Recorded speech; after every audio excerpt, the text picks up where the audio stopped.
right. Well, hello, everybody, and welcome to another episode of Marriage Matters with Ken and Shar. It's great to be with you. And how are you doing, babe? It's good to be with everyone. It is. Turned another year yesterday. You had a birthday yesterday. I know. It's getting up there. You want to share your age? No? I don't care. Okay. 67. Right. Old. OLD. No, we are so that's not. For some, it is. It's whatever perspective you have. It is perspective. We were just talking not just 10 minutes ago, and I go, gosh, can you believe you're 67? And she goes, you're the one who always reminded me of that. Yeah. I go, it blows my mind that we got as old as we are. We've got to remember, gang, we've known each other since we were 11 years old. And I guess I thought we'd always be, I don't know. 18? Yep. And the same, we're just not. It sneaks up on you. It does. It does. But well, it's happy okay. birthday, babe. Thank you. I've had a great week. It seemed to be she gets a birthday week. That's right. That's what I asked for this year, a whole birthday week. And have you had a good one? I have. Yeah. Yeah, I'm looking forward. We're still going today. Yeah, it's still going for we had a wonderful lunch with 3 more days. Great friends today to kind of celebrate and just to be together. But it was great. It's been good. It's been great. All right. So this is a standalone episode today. I'm kind of excited about it. I just a word. This is not a big power tool. You know, we talk a lot about getting tools in your tool bag to build marriages, but this is not one of those big power tools with a big engine on it that gets a lot done. However, it is a good reminder, and reminders are good. Yes, it is. This is a overview of a lot of things that we've already spoke about in the past episodes, but it just brings it to just one word that we want everyone to get in their head, and we have to get it in our heads too. Big for time. Our marriage. It's to be intentional. Intentionality. That's what we're talking about today, which is easy to not be, to just drift your way through day by day by day with no real intentional building of your marriage relationship. You're just getting through life. We've been there many seasons of life, just trying to keep our nose above the waterline, right? Well, nothing ever gets done unless you're intentional. It's funny, this birthday week, I've wanted to do some projects around the house. Of course, that never stops. But I want to learn something new that I have never done before. And I'm very intentional about it right now. And She's on it. I am on it. And I'm going to learn it because for one thing, I'm not getting any younger, and I've always wanted to do this, but it's going to take a learning curve. And I can tell that my mind keeps going towards this one issue. She's like a dog on a bone. No. This is going to happen. But wouldn't it be cool if we were that way about Share our what marriage? it is so they know what we're talking about. Just real quick. Oh, well, no. Well, I want to refinish furniture, but I don't want to do it the old-fashioned way. I want to... So we're shopping... Yeah, use a soda blaster. A soda blaster, which is like a sand blaster, but the material you use is softer so it doesn't pit the wood or anything. Baking soda. So she's been online looking at soda blasting guns and the right kind of compressor to get it done. And I'll keep you posted on how I got it goes. a feeling there's an investment coming here. Probably so. But what I'm really thinking about right now is I'm very intentional about that right now. Because if you're not, I'll never do it. I will never. It will never happen. I will never refinish the furniture. And isn't marriage like that? If we are not intentional about it, the truth is, and don't shoot me, I'm just the messenger here. The truth is, we and everyone listening will never have the marriage you really hunger to have and that God has designed for us if we are not intentional. Right. So the reason is because, and we'll get to this more in a little bit, but just let me let the cat out of the bag a little bit. The reason intentionality, I think, is so critical in life, and particularly building a marriage, is because our world is in decay. Yep. The world is under a curse. Death came in with sin, the Bible says. And since that time, death has reigned in the creation, the universe, not just with man, right? But the earth, the creation of God suffers under the curse. We'll talk about that. And everything within the scope of man also is in decline. Everything, Charlie and I remind ourselves of this all the time. Everything left to itself in this broken world, this sin-cursed world, will decay and die. I mean, our garden overgrows if we don't weed it. Literally, everything you can think about left to itself. The image would be coasting. When something is coasting, gang, it's not rising to higher ground. It's not being lifted up higher. It's it's coasting downward. Mm-hmm. If my marriage is coasting, I know which way it's going, and it's not higher, right? So anyway, there's a little bit of it. Let me start with just a word picture here. Right out here in our front yard, we've got what I think is a really beautiful tree. It is. It's called a Kawakami. It's a fruitless pear tree, and it's beautiful. They're all over in our neighborhood, and some of them look really bad, terrible. They have a tendency to get this disease called fire blight, which a lot of trees get, and plants can get it too. And you have to, we didn't know this at first, but you have to treat it. Yeah. Yearly, at least yearly. Yeah. We spray it with a spray that we drive down to the store. We pay good money for it. We buy a Hudson sprayer. I climb up in a ladder and we spray it every year. We've had to inject antibiotics into this tree because it was getting fire blight. I think that was a waste, but it might have been. But we do spray it. We trim it every year. I'm up there at least twice a year cutting off dead little branches or pieces of it that aren't thriving so that it does look as beautiful as it does. Right? And what's so funny is we have so many of these trees in our neighborhood because they're really beautiful. And the trees that are left unattended, well, they're dying for one thing of the fire blight, and they look awful. It's the same tree. But nothing is ever done to these trees. Nothing has, no care is put in it, no feeding, no left to themselves. That's the way they're going to look. It is going to die. They will not reach the potential that of beauty that God created for that tree. It takes time and intentionality, effort and energy. You bet. So the point is clear concerning our marriages. They're not unlike that. Any marriage left to itself, zero effort, zero intentionality by a husband and a wife together, being intentional about building what they desire and what God has prepared for them, is going to look pretty rough. And you know what's funny is working with marriages as we do, people just go along. This is what I've noticed. I don't know if you have, but people just go along their life like every day, get up, go to work, come home, I don't know, play video games, watch TV, whatever, go to work, get up. And then all of a sudden, a couple, 3 years, maybe 15 years, maybe 20, they wake up and their marriage is in ruin. Here's what's interesting about what you just said. They didn't do anything to wreck it. No, they didn't burn it to the ground. They just did nothing. They just did nothing. For so many years. And then eventually that will lead to decay and ruin. And fire blight. And you don't and you don't realize it. And one partner says, I'm done. And the other partner scrambling, and all of a sudden that's all they think about. Yeah. How can I repair this? What can I do? What can I do? And it's sometimes, unfortunately, what we find, it's too late. It's just too late. So that's the big point is, I think, understanding, which so many don't. I don't know that we did early on in our marriage, honey. Nope. But understanding that is the world we live in. We are building these marriages. It's really important to understand the context. Here we are redeemed people, redeemed from the curse ourselves through Christ, living in a world that's destined to eventually melt with fervent heat, the Bible says. This thing's going to go up in smoke. Here we are trying to build something in a world that's greatly damaged, broken, in the process of decay, death, and dying. Again, the Bible says that with sin, death came to rule in this world. And when we forget that, somehow we think that something should grow to higher glory or become higher with no effort. It doesn't happen in this world. Think about it. It never happens. No. So that's what we need to remember. Big time. When we were talking together earlier, Kenny, we were saying it's just another reminder. It's like the Bible is full of reminders. Yeah. Remember this. Remember, don't forget. And I think that's what we're trying to say today to each other and to you, whomever's listening. Don't forget, because this is so important, because we can't let our marriage just turn on coast. Right. And it coast upwards. It won't. It will coast down. Yep.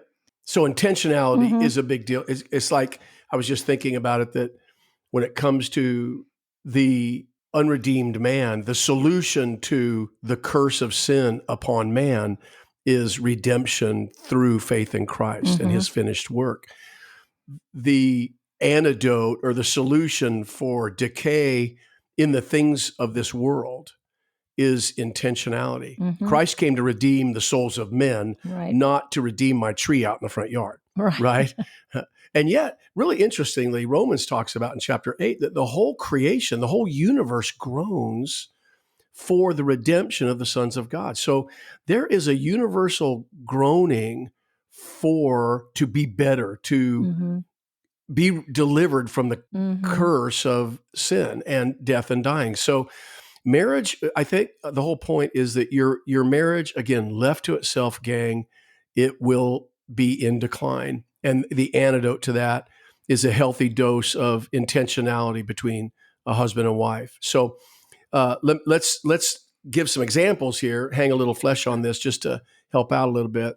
It'd be great to just ask each other after you listen to this, or a husband or wife listens to this, just ask your spouse when you get home tonight, do my spouse and I have a plan that would assume intentionality, having a plan for any parts of our life, any of the spheres that we live our life in? Do you have a plan for your intimate life? Do you talk about it? Do you pray about it? Do you consider how to grow in marital intimacy, the unity of your life together? Parenting. Do you have a plan for parenting, or are you winging it day by day, just hoping well, hoping a it lot all of times turns we out? are winging it, that's for sure. We've done our share of winging that one. It's a learning curve, isn't it? Stewardship. Do you have a plan for your money? For that little, we haven't even really done an episode on money yet. We need to, but you're coming up. Does a husband and wife, do you, with your husband or wife, have a plan, an intentional, well thought out, prayed through plan of how you want to manage the wealth that God has God's in money. His grace let you manage for him? It's not yours. It doesn't belong to you. In fact, we're of the persuasion, I don't want to start an episode on money. Please here. Don't. But if you don't have a plan, which means a budget, then you are mismanaging God's money. I'm telling you right now. So this intentionality can reach into every sphere of our life, our spiritual health, keeping the marriage vow I made to Charlene. That requires intentionality on my part. How can I keep it? How can I do the things that make her feel loved and honored and cherished from the standpoint of having some kind of intentional plan? What is it that does that? What is it that makes her feel loved? As you're speaking right now, I'm thinking, and maybe a lot of people that are listening are going, oh my goodness, this is a lot of work. This is not just having a happy-go-lucky day. Well, in a way it is. It's pushing a marriage uphill in a world where everything is in decline. But it's work. It is work. It is work, and it's labor, but it's labor that's not done in vain. Yeah. And I think it's wisdom. And the reward is great. Dear ones, is don't think it is so just great. Work. It is work. But anything that is worth anything is work. Right. And we must remember this, that to achieve anything, it does take work and labor. A couple examples. I'm so proud. One of our son, proud of both my sons and our daughter, but one of them has a job that has a lot of opportunity in it, and in fact, an endless opportunities to advance and promote and do all that. And I've watched him over nearly 20 years of his career. And I can say honestly, I'm not using his name because I didn't ask him permission to, but that he has considered with every promotion, every time he says yes to something or agrees or promotes to a new part of his job, it costs him more, right? I mean, time, effort, energy. It costs the family more. Right. And so he is very intentional about how he has managed his career path as it has risen. And he considers what it will mean to he and his wife, what it will mean to his role as a dad to 3 really beautiful children. And I'm so proud of him because that's intentional living, right? Versus, hey, I'm going to follow the money. In fact, I can honestly say money has not been the primary deciding factor of any decision he's made with his career. It's been what this is going to do. Is it going to make our family life harder, more difficult, or is it going to help the unity between us and our kids, right? So that's really intentional living. I've at times had moments where I've had to be really intentional, where my attitude has not been good. I even think I've shared in a previous episode where I was in a job I didn't love and really didn't even like, and I was getting real discouraged, and I would carry a really sour attitude in the front door every day, and I knew I wasn't doing well. I knew I was stinking up my own household, right? And the intentional part of that, I began to pray and ask God to help me, because I knew I just had to change something. And I would park my car on the way home just around the corner. I wouldn't pull straight in from work into the driveway. I would wait and pray and ask God to help me and check my attitude. And so that when I walk in the door, I bring joy and peace in. And that kind of intentionality really, gang, is the stuff we're talking about. This isn't complicated. Right. It's having a plan and being intentional about it. Honey, how many times have we had to revamp our financial life? Many, many, many, Right? many times. Sometimes a couple times in the same year. Certainly never more than a year or two goes by that we don't have new goals or something changes. And we have to be really intentional with managing what little sliver of wealth God has graciously given us, manage it with our marriage in mind and with his purposes in mind. And that's what we're talking about. We manage our marriage the same way. Right. We have to manage our marriage the same way. Right. Otherwise, your marriage will coast downhill. Yep, it does. Do you have another question? Do you have a plan for social media in your household? That's a new one. We never had to have a plan for that. We didn't. Today, you better have a plan for how much time you're going to spend and energy and what you're going to allow yourself, your children, in terms of social media, even our intimate life. Things change, bodies change, your health condition changes over. Women have babies. Your hormones change. Yep. We've been through the bearing of 3 children. Charlene going through the stages of a female's life. And with all of that, man, it's demanded a huge amount, honestly, of intentionality, hasn't it? We're constantly talking about how can we hang on to this intimate part of our married life and enjoy this gift of God through all these changes. It takes a lot of attention, way more than we thought or ever knew. It's work. I keep thinking, when I'm listening to you, I'm going, I'm getting tired listening to this. I don't want to do this at times. Yeah. But yet, if you don't, then what's your other option? Right. And the reward really is great. We're here to tell you that too. Yeah, it's making me tired just thinking about it all. So I guess here's the bottom line. And again, this is a brief episode. This is not as big of a power tool as some of the things that we love to share with you guys. But I think in the way of reminder, it's a great reminder for anyone listening right now to be intentional. It is a reminder. When I'm listening to you, I'm thinking about our life in the past years that we've been married. And there was a time that I had the 3 kids at home and Kenny was working and I was a stay-at-home mom for a time. And life was getting very monotonous, the same thing every day, wiping kids' noses, making 3 meals a day, cleaning up the messes, laundry, doing the diapers. And, it just becomes a grind. Yeah. And on your marriage, at least in my heart, it would just be this is just not that fun. Right. I'm not loving this. I didn't really get married for this. Right. And so a Valentine's Day was approaching and I thought, I need to do something to just show my husband how much I love him and how much I appreciate what he does for our family and to include the children. So we got out all of our scrap papers and ribbons and markers and we started making Valentines. And we decided for 2 weeks, we would make these Valentines or little small things and we would hide them. And for 2 weeks, every day we would hide one and see when Kenny or Daddy would find it. And we brought some. I remember this. We brought some down to his office so his secretary could put it in his office on a certain day, on day 3, and on day 7. And so every day he got a little something. And it didn't cost a lot. I think we might have gone to the dollar store and bought a few things. And so for 2 weeks, I was... he was getting something every day that said how much I loved him and how much the kids appreciated him and loved him. And by day 7, he was so humbled out because he felt so badly that he's just getting... I go, you're killing me here. All these little somethings that... I'm falling behind. I got to get big. And I didn't do it for that reason. No, I know that. I truly wanted to show you how much I loved you.